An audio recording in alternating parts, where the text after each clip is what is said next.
Here's where you can go to enable Announce Caller ID. So if you got a Pixel phone or even one of those nothing phones with Android 15 using the Google Dialer app, there's a feature known as Announce Caller ID.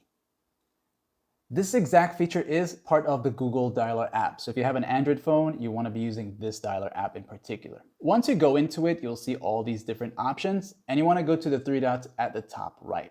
Go ahead and tap on that one time, and you'll see Settings.